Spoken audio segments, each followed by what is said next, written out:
Pernahkah Anda terlintas pertanyaan tentang sosok jin Qorin? Makhluk halus yang selalu mendampingi manusia ini menjadi perbincangan hangat dan memantik rasa penasaran banyak orang.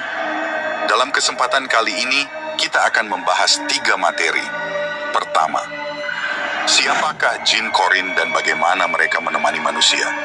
Apakah mereka baik atau jahat? Kedua, kita akan menguak tujuan penciptaan jin Qorin.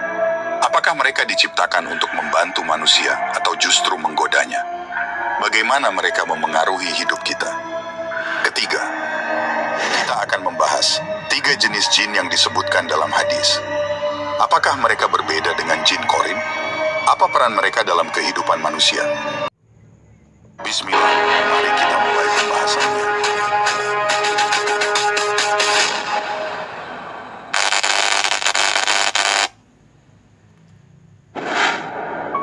Jin merupakan sosok yang tak kasat mata. Kehadirannya terkadang tak kita hiraukan. Bahkan, kita pun tak menyadari bahwa dalam diri kita terdapat jin yang selalu mendampingi kita. Ialah Qorin, jin pendamping manusia selama hidup di dunia. Banyak kejadian yang dikisahkan oleh manusia tentang hantu atau roh orang yang sudah meninggal. Kita bisa melihat di acara-acara televisi dewasa ini yang mengemasnya dengan sajian yang menarik. Seseorang bercerita bahwa suatu ketika ditemui oleh si Fulan. Ternyata diketahui bahwa si Fulan tersebut baru saja meninggal dunia. Kisah-kisah sejenis ini sangatlah banyak ragam kejadiannya. Misalnya saja mengenai seseorang yang kerasukan. Maka kebanyakan manusia mengira bahwa roh orang yang sudah meninggal itu bergentayangan. Bahkan, peristiwa-peristiwa yang bersangkutan dengan kejadian orang yang baru meninggal tersebut sampai membuat segolongan aliran berkeyakinan bahwa orang yang sudah meninggal itu akan menitis kembali. Mereka menyebutkan bukti-bukti kejadian yang berkaitan dengan peristiwa kematian dan juga hasil dari cerita-cerita seperti tersebut di atas. Pasti kejadian ini sudah tak asing lagi bagi kita. Tahukah Anda biasanya ketika seseorang kerasukan dan mengaku dirinya adalah sosok orang yang telah meninggal, itu bukanlah setan? Ya, yang merasuki tubuh seseorang itu merupakan sahabat almarhumah yang tidak lain adalah Qorin atau jin pendamping yang selalu mendampinginya sewaktu hidup. Jadi, ia tahu betul apa yang dilakukan almarhumah sewaktu hidup. Siapakah Qorin itu sebenarnya? Apakah ia jin pendamping yang baik atau jahat bagi orang yang didampinginya? Mengapa Qorin tidak meninggal menyusul orang yang didampinginya ke alam baka, kekal? Secara bahasa Qorin berarti teman atau pasangan. Karena itu Qorin sering diartikan sebagai teman yang selalu mendampingi kita di mana saja kita berada. Layaknya teman, ada yang baik dan ada yang buruk. Begitu juga dengan Qorin. Ia kadang memiliki pengaruh baik pada kita, kadang juga memiliki pengaruh buruk pada kita. Tetapi, pengaruh kita sebagai manusia lebih tinggi dibandingkan pengaruh Qorin terhadap kita. Qorin sudah ada sejak kita lahir. Karena itu, ada yang mengistilahkan Qorin itu pasangan kembar kita. Hanya saja ia bentuknya gaib dan tak terlihat. Sebagai pasangan yang selalu mengikuti kita kemana saja, sudah pasti ia tahu betul apa yang kita kerjakan semasa hidup. Sehingga Qorin bisa menyampaikan keinginan-keinginan yang ingin disampaikan almarhumah saat hidupnya yang belum sempat terucap. Ibnu Mas'ud menceritakan, Rasulullah Shallallahu Alaihi Wasallam bersabda, "Tidaklah salah seorang dari kalian melainkan ada pendampingnya dari golongan jin." Mereka bertanya, "Juga padamu, ya Rasulullah?" "Ya, juga bagiku. Hanya saja aku telah mendapat perlindungan dari Allah, sehingga aku selamat. Ia tidak memerintahkan aku kecuali kebaikan." Hadis riwayat Muslim. At-Tabarani juga mengisahkan riwayat dari Syuraik bin Tharik. Ia berkata, Rasulullah Shallallahu Alaihi Wasallam bersabda, "Tidak ada seseorang di antara kalian melainkan ada baginya seorang setan." Mereka bertanya, "Juga bagimu, ya Rasulullah?" "Ya, juga bagiku, tetapi Allah melindungiku sehingga aku selamat." Hadis riwayat Ibnu Hibban. Konon jin Qarin yang mendampingi Nabi itu bernama Habib Al-Huda dan ia beragama Islam. Disinyalir jin Nabi ini masih hidup hingga sekarang dan tinggal di Baqi. Di sana ia memiliki majelis dakwah yang kerap kali didatangi oleh jin-jin lainnya yang beragama Islam. Jadi layaknya manusia, jin juga memiliki tempat untuk belajar dan mengajar. Seperti halnya manusia Qarin, juga ada yang beragama Islam, ateis, Kristen, dan Yahudi. Konon Qarin yang non-muslim ini bertengger di bahu kiri pada orang yang didampinginya. Sebaliknya, Qarin yang muslim berada di bahu kanan. Dia selalu membantunya untuk taat kepada Allah Subhanahu wa Ta'ala. Jika kita lupa salat, dia mengingatkan dan membangunkan kita. Dia tidak pernah meninggalkan orang yang didampinginya kecuali ia sedang menggauli istrinya. Ketika sang suami istri sudah masuk kamar dan pintu ditutup, maka Qarin pun dengan sekejap sudah berada di Mekah untuk salat di sana dan balik lagi dengan sekejap ke rumah muslim tersebut. Said Al-Jariri mengomentari ayat yang berbunyi, "Barang siapa yang berpaling dari pengajaran Tuhan yang Maha Pemurah Al-Quran, kami adakan baginya setan." Al-Quran Surah Az-Zukhruf ayat 36.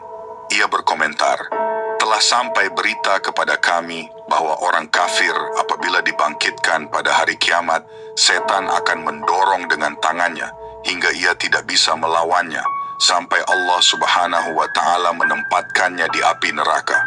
Dan ketika itu ia berkata, 'Aduhai, semoga jarak antaraku dan kamu seperti jarak antara timur dan barat.'" Al-Quran Surah Az-Zukhruf ayat 38. Sementara orang mukmin akan diwakilkan padanya malaikat sampai ia diadili di antara manusia dan menempatkannya dalam surga.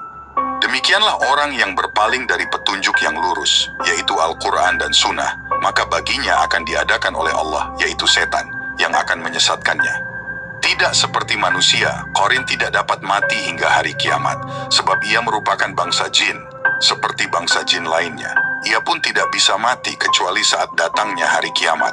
Maka dari itu, ketika yang didampinginya meninggal, Qarin kerap kali menampakkan wujudnya seperti diri orang yang dulu didampinginya. Biasanya Qarin itu berperilaku persis seperti orang yang didampinginya. Jika orang yang didampinginya adalah orang yang saleh, maka ia akan berperilaku persis seperti orang itu, meskipun orang itu sudah meninggal. Karena itu kerap kali kita mendengar kisah-kisah tentang orang saleh yang sudah meninggal dunia, tetapi kita masih melihatnya sedang mengaji di masjid, beribadah, dan sebagainya. Sebagian orang menilai itu karena karomahnya, padahal itu adalah Qarin yang dulu mendampinginya. Ia akan persis melakonkan perilaku orang yang didampinginya saat masih hidup. Bagi kita sebagai orang awam akan timbul pertanyaan, apakah jin pendamping muslim itu juga pasti muslim? Jawabnya tidak mesti. Kadang-kadang jin pendamping seorang muslim itu adalah jin muslim. Tetapi ada juga jin kafir, ateis, penyembah berhala, Kristen maupun Yahudi. Jin pendamping yang muslim sangat mencintai orang muslim yang didampinginya dalam derajat yang tidak dapat dibayangkan oleh manusia.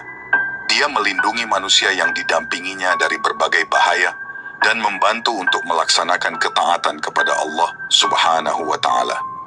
Untuk melindungi diri dari jin Qarin, maka banyaklah berzikir dan memohon perlindungan kepada Allah Subhanahu wa Ta'ala.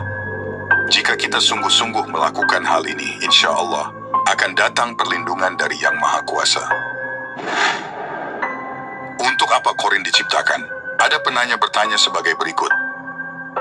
Pertanyaan saya adalah, jika Qarin telah dibuat untuk setiap manusia, dan tujuan mereka adalah untuk membuat kita tersesat, dan mereka telah diciptakan untuk melakukan itu, mengapa ada kesalahan pada mereka? Maka, bukankah tidak adil bagi mereka untuk memasuki api neraka, jika tujuan utama mereka adalah untuk menyesatkan kita, karena mereka telah diciptakan untuk itu?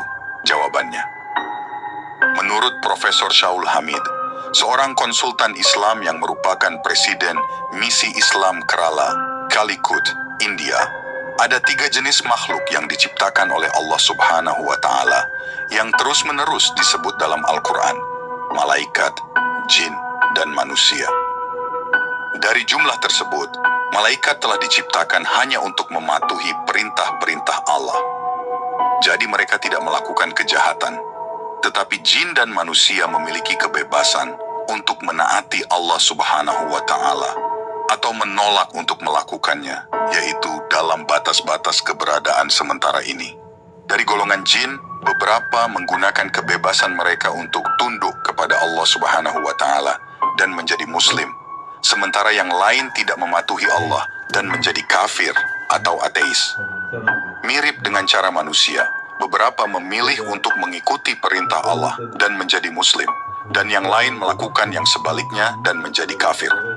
Al-Quran dengan jelas mengatakan bahwa mereka yang tunduk kepada Allah akan diberi hadiah surga di akhirat, dan mereka yang memilih untuk tidak tunduk kepadanya akan dihukum dengan api neraka.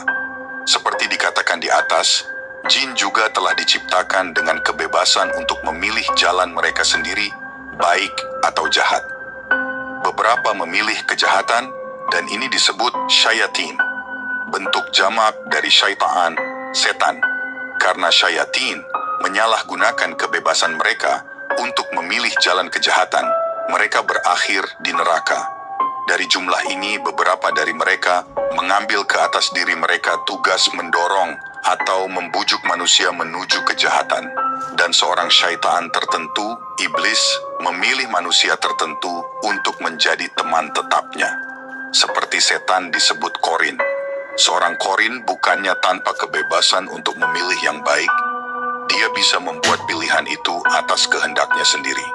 Salah satu hadis yang relevan dengan konteks ini adalah sebagai berikut. Nabi bersabda, setiap orang memiliki setan dan malaikat bersamanya sebagai sahabat tetap. Hadis Muslim, tidakkah itu berarti bahwa Allah telah menugaskan korin tertentu dengan tugas merayu orang baik ke arah kejahatan? Secara alami tampak bahwa korin harus melakukan kejahatan. Tetapi kita perlu memahami terminologi Al-Quran dalam konteks yang tepat. Karena segala sesuatu di alam semesta diciptakan oleh Allah dan mengikuti kodratnya seperti yang ditugaskan Allah kepadanya. Sebab di balik itu semua adalah Allah yang Maha Tahu. Itulah sebabnya dalam Al-Quran, Tuhan melepaskan dia yang menghendaki sesat dan membimbing dia yang menghendaki untuk dibimbing, karena hanya dia yang Maha Kuasa, benar-benar bijaksana. Al-Quran Surah Ibrahim ayat 4. Setiap makhluk di alam semesta memiliki sifat yang ditentukan, dan makhluk-makhluk tertentu seperti jin dan manusia telah diberi kebebasan pilihan terbatas juga. Pada akhirnya setiap peristiwa yang terjadi di sini dapat dilacak ke master planner dan desainer Allah Subhanahu wa Ta'ala.